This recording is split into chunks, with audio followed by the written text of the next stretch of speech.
beautiful people, and welcome to the 26th episode of Bizelevate.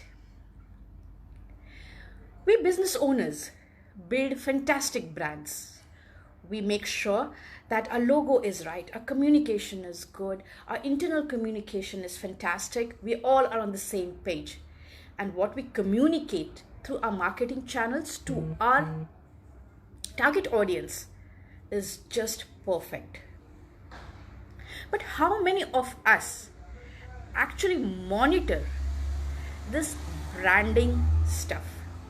And when I say branding stuff, that actually means how we use our branding assets. When it comes to branding assets, we have the logo as we spoke, we have the internal communication, our pitch deck, our sales speech, our customer experience, the processes that we have put in place. How do we monitor this? Well, we hardly ever think about it again once it's done. Well, these things are not carved in stone. They have to be monitored. They have to be communicated to all the parties involved in the right manner.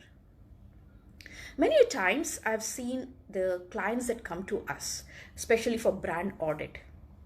They have done their logo, they have done their tone, look, feel, they've done their pitch deck, they have done their pitch, elevator pitch. And it remains so for quite a long time. And as it's used by different people,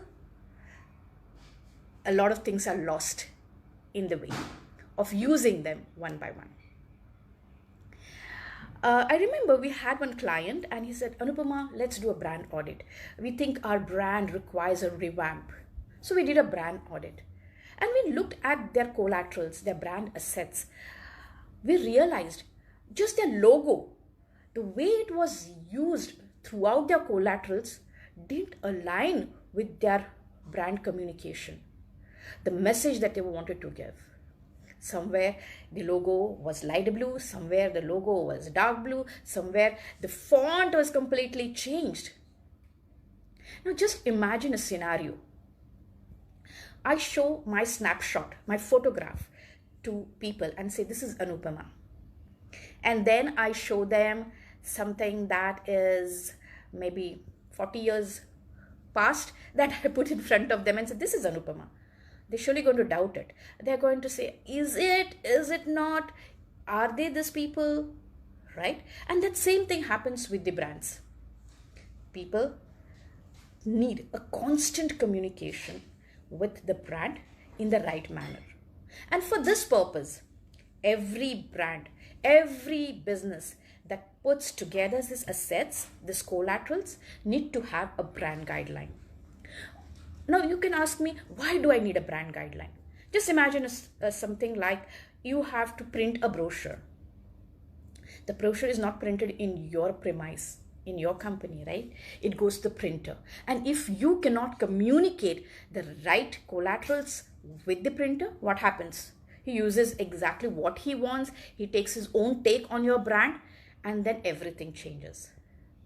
It goes the next level, some more tweaks, some more changes, and it just gets on downhill. So it's very important that you put a brand guideline in place if you have put enough money, time and efforts in creating your brand, so that it can be communicated to all the parties involved how your brand should be used, where it should be used, who can use it, how they can use it.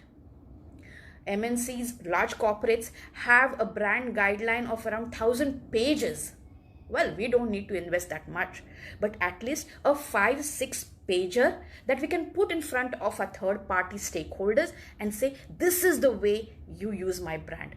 This is the way I want to be communicated as.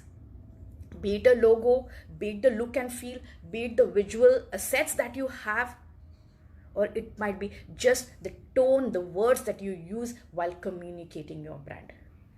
Put a brand guideline together and that will make a humongous difference of how your brand is perceived and used by those involved in your business transaction.